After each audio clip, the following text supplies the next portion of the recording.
नमस्कार। News one India के digital platform पर आप सभी का बहुत बहुत स्वागत। मैं और मेरे सहयोगी एक बार फिर से एक मुद्दे को लेकर आपके साथ करेंगे चर्चा, रखेंगे अपनी राय, लेकिन आपकी राय भी बेहद जरूरी। कमेंट सेक्शन में जरूर अपनी राय आप रखिएगा।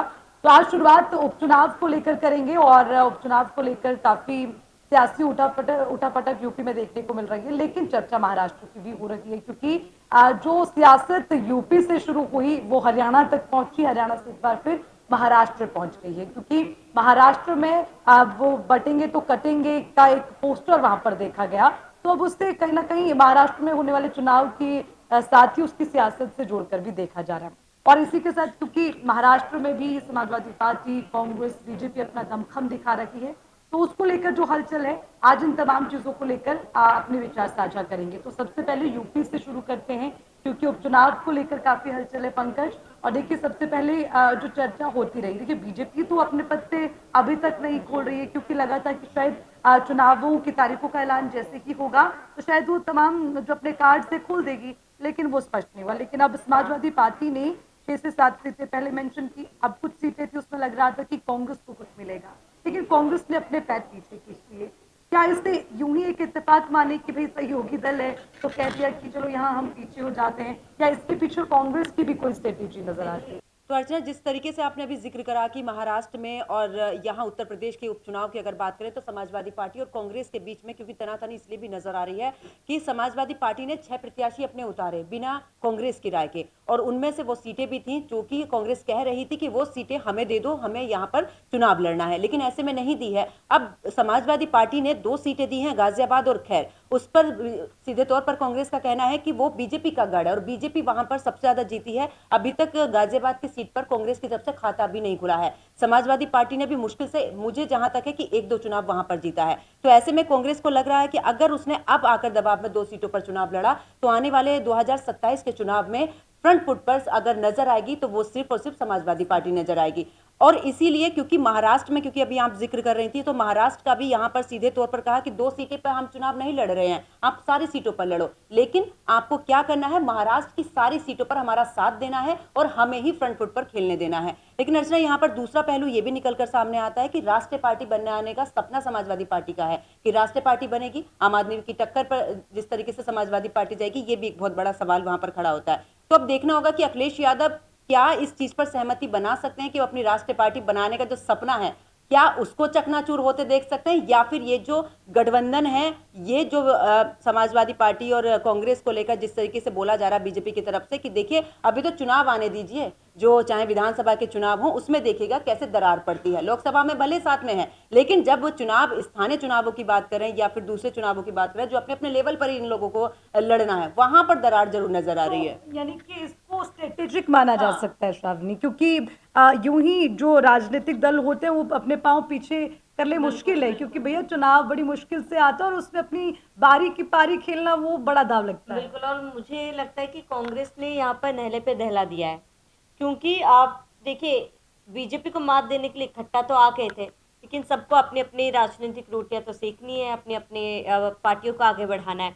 ऐसे में आप जहां समाजवादी पार्टी अक्सर, ये पहली बार हमने नहीं देखा है अर्चना की समाजवादी पार्टी किसी के साथ गठबंधन में आती है तो अपना फायदा नहीं देखती है। इससे पहले बसपा के साथ भी थे, तब भी अखिलेश यादव ने अपना ही फायदा देखा था, समाजवादी पार्टी ने अपना फायदा देखा था। लेकिन अगर अभी की बात करें हम, फिलहाल जिस तरीके से उपचुनाव के प्रत्याशियों के नामों की घोषणा की गई, लोकसभा चुनाव के दौरान भी यही समाजवादी पार्टी ने सेम पैटर्न इस्तेमाल किया था, जहां कांग्रेस को बिना लूप में लिए उन्होंने प्रत्याशियों के नाम की घोषणा कर दिया और वही सेम चीज उन्होंने उपचुनाव में किया। यानी कि पहली चीज कि आप समाजवादी पार्टी उत्तर प्रदेश में कांग्रेस को कुछ समझती ही नहीं है।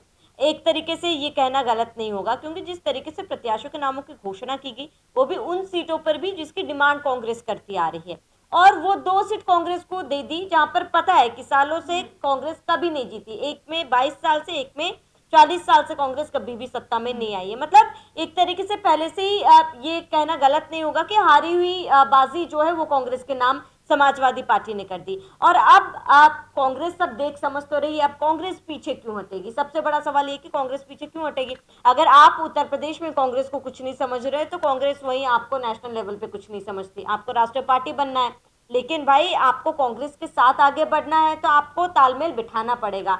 आप स्टेट वाइज अपना फायदा देख रहे हो, नेशनल वाइज आपको लगता है कि कांग्रेस आपको सीटें दे देंगी, तो मुझे लगता है ये गलत है। और आप कहीं ना कहीं कांग्रेस ने भी ये सोची समझी एक स्ट्रेटेजी जो है वो प्ले की है। और इसके साथ ही दीपिका, मुझे लगता है कि अगर इस तरीके से आप चीज़ों को आगे बढ़ाया जाएगा तो मुझे नहीं लगता कि गठबंधन बहुत ज़्यादा समय तक चल पाएगा। आपको क्या लगता है? अ, बिल्कुल, अगर गठबंधन की हम बात करते हैं तो मैं तो शुरू से एक फ्लैशबैक में जाना चाहूँगी, जब चर्चा में था कि भई एक विपक्षी गठबंधन बन रहा है, इंडिया अलायंस नाम आया था और नीतीश कुमार अगुवाई में थे। लेकिन ये सारे जो दावे थे वो तभी धराशायी होते हुए नज़र आए जब नीतीश कुमार ने खेमा बदला, और खेमा बदलने के बाद लोकसभा चुनाव तक ये संशय में था कि भई असल में ये एक साथ रहेंगे भी या नहीं। लेकिन हाँ, फिर एक बड़ी बात ये रही कि एक साथ जब चुनाव लड़ा तब भी लोगों के मन में संशय था कि अगर कहीं बाई चांस जीत जाते हैं तो इनमें क्या सहमति बैठ पाएगी कि भाई कौन प्रधानमंत्री बनेगा। ठीक वही चीज़ अब हमें देखने को मिल रही है। हाँ, लेकिन अब ये है कि समझदारी के साथ हमें देखने को मिल रही है। भाई जान रहे हैं कि आपस की लड़ाई जो है, अंतर के लय जो है, वो कहीं ना कहीं बीजेपी को फायदा दे जाएगी, उनका मानना है। तो अब 2 सीटों में कांग्रेस लड़ाई करके 5 सीटें ले ले, या फिर खुशी खुशी उन 2 सीटों को गवा के एक सेटिस्फेक्शन दिखा दे कि भाई अब सब कुछ ठीक चल रहा है। लेकिन मुझे एक ऐसा लगता है ना कि वो जो आर्टिफिशियल दिखावेबाजी होती है ना, वो बहुत देर तक कोई व्यक्ति नहीं कर पाता। अगर मेरा व्यक्तित्व जिस तरह का है, मैं बहुत देर तक अपने व्यक्तित्व को चेंज करके मैं जो हूँ मैं अपने आप को उसी हिसाब से कभी ना कभी खुल ही जाता है। तो अब महाराष्ट्र विधानसभा चुनाव में मुझे ऐसा लगता है, क्योंकि देखिए महाराष्ट्र में कांग्रेस की अच्छी पकड़ है, समाजवादी पार्टी की जमीन उतनी मजबूत नहीं है, लेकिन राष्ट्रीय पार्टी का दर्जा पाने के लिए जैसे हरियाणा के पहले सपने देख रहे थे अखिलेश यादव, लेकिन अब महाराष्ट्र में देखिए 2 दिन के दौरे पर रहे हैं, तो लाजमी है कि एक्सपेक्टेशंस तो है ही है। पर अब ये कांग्रेस का जो खेल है, ये जो बिसात बिछाई है, वो कितना ज़्यादा सही बैठ पाता है ये तो आगे देखने वाली बात रहेगी, क्योंकि अब चुनाव तो नज़दीक ही है महाराष्ट्र में। तो मुझे ऐसा लगता है। और दूसरा, चूंकि स्टार्टिंग में अर्चना ने भी जिक्र किया था कि सीएम योगी आदित्यनाथ का बटेंगे तो कटेंगे का, उत्तर प्रदेश की 9 सीटों में उपचुनाव का, तो मुझे ऐसा लग रहा है कि सारी सियासी बिसात बिछाई जा रही है और आगे अब देखने वाली बात रहेगी कि क्या कुछ होता है। तो बिल्कुल मुझे लगता है कि अब जो समझने वाली चीज़ है वो ये है कि भैया ठीक है, जो भी पार्टी जिस तरह से दांव खेल रही है वो अपनी ग्राउंड को मजबूत बनाने की कोशिश कर रही है, ये लगभग लगता है। और मुझे लगता है कि हर पार्टी को ये समझना होगा कि किस राज्य में किसका कितना और वर्चस्व अर्चना, है। मुझे ये लगता है कि सभी पार्टी आपस में कंफ्यूज है कि उन्हें चाहिए क्या, लेकिन बीजेपी पूरी क्लियर है कि उनको क्या चाहिए। उसी तरीके से बयान भी सामने आ रहे हैं और मुख्यमंत्री योगी आदित्यनाथ महाराष्ट्र में काफी ज्यादा फेमस भी हो गए, जगह जगह पर उनके बयानों के पोस्टर्स भी लग रहे हैं, लोग काफी ज्यादा डिमांड कर रहे हैं, अमूमन जो हमने अक्सर चुनावों में देखा। तो मुझे लगता है कि Bharatiya Janata party mindset clear है कि उन्हें क्या चाहिए, लेकिन वहीं अगर बाकी पार्टियों की हम बात करें तो वो कहीं ना कहीं अभी भी कंफ्यूज है कि उन्हें क्या चाहिए, उन्हें क्या करना है। बिल्कुल, ये बात तो तय है, योगी ऑन डिमांड रहे हैं हमेशा से, चाहे वो स्टार प्रचारक की लिस्ट हो या नेता के तौर पर देखें। अब अगर हम पार्टी की बात करते हैं तो बीजेपी क्लियर है, क्योंकि जैसे निषाद पार्टी की ओर से बहुत ज्यादा कोशिशें की जा रही थी कि दबाव बनाया जाए, तो योगी जी ने वो हैसियत दिखा दी कि भैया आप दिल्ली दरबार चले जाओ, लेकिन हरी झंडी तो योगी से ही मिलेगी। तो ये यहाँ पर क्लियर दिखता है। लेकिन अब इंडी अलायंस की अगर बात करें तो उसको लेकर एक प्रश्न चिन्ह है। खैर, ये देखना बेहद दिलचस्प होगा जैसे जैसे चुनाव की तारीखें नजदीक आती हैं। इस पर आपका क्या कहना है कमेंट सेक्शन में जरूर लिखिएगा। हमारी वीडियो को लाइक करिए, शेयर करिए। फिर मिलेंगे एक नए मुद्दे के साथ, करेंगे चर्चा, रखेंगे अपनी राय। आज के लिए हमें दीजिए इजाजत। नमस्कार।